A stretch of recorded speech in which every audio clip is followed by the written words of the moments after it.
Nandito na po tayo ngayon sa May Arayat para po tingnan natin ito turnover na nating project dito by next week sa May Ari. So tara po, samahan nyo ko para maikot natin yung ating project dito sa May Arayat. So yun po mga idol, halos tapos na yung pintura natin. Yung mga reels na lang ng bakod ang binabanatan ni Bien.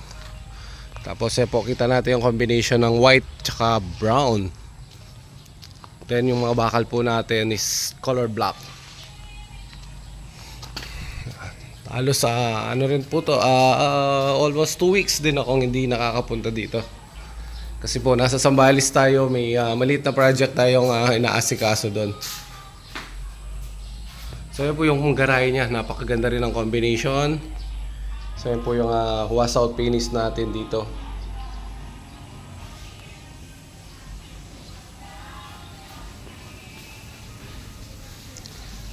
So yun yung polycarbonate natin. Clear po yung color na pinili nila. Nandito tayo sa may laundry at yan po. Dirty kitchen. So halos tapos na po lahat ang ano natin dito.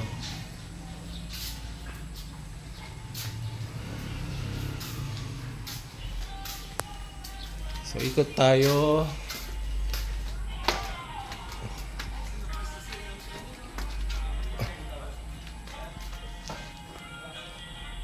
So po si Sir Joseph, siya po yung pintor na kasama ni Bien dito. Then pasok po tayo sa loob. So halos yan po, kompleto na yung gamit dito. May mga ano na po, kitchenware. Meron na rin washing machine. Napamili na po halos ng gamit yung may-ari. So may mga portrait din, salamin.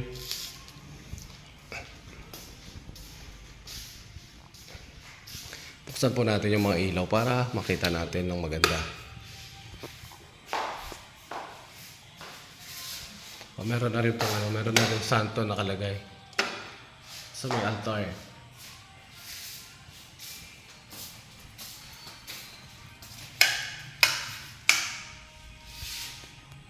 So ayan po, makikita natin yung kagandahan ng design ng loob ng bahay.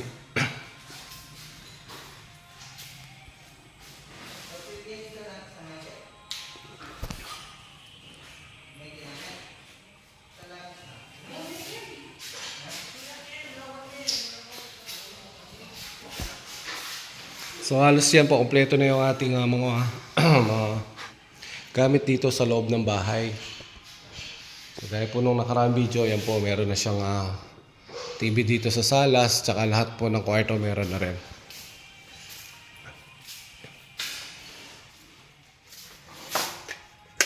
Dito po tayo sa master bedroom. So ayan, so may master bedroom po natin. May mga gamit na rin po na nandito.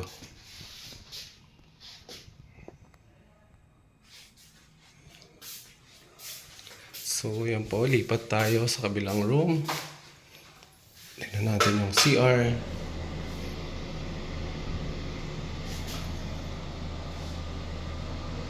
So yan po yung pinaka-CR tsaka shower room ng master bedroom.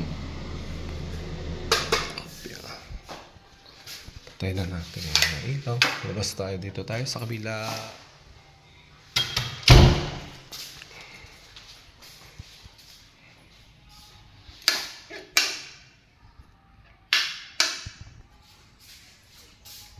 So bali built-in ano po tayo dito, bed frame.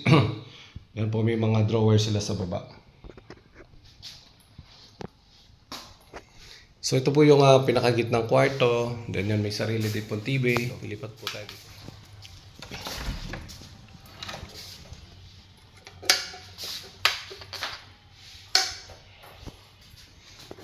So yan po, ang pinakadulong kwarto yan.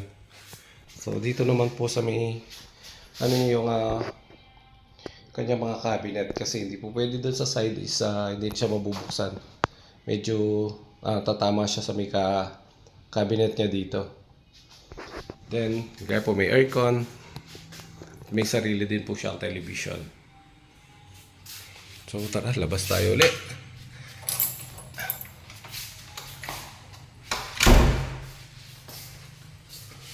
Walang charge yung ilaw na censored.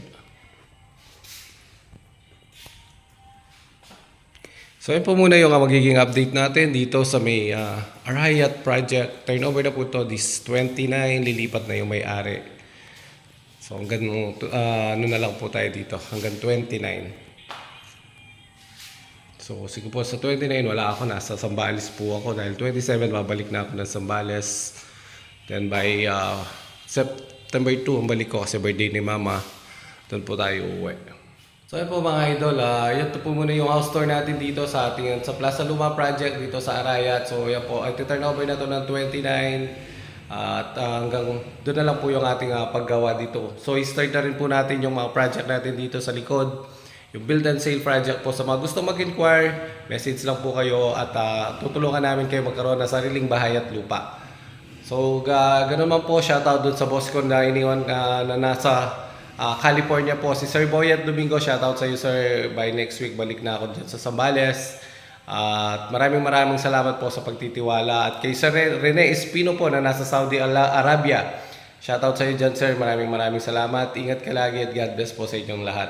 Maraming salamat mga idol. Hanggang sa susunod na video po.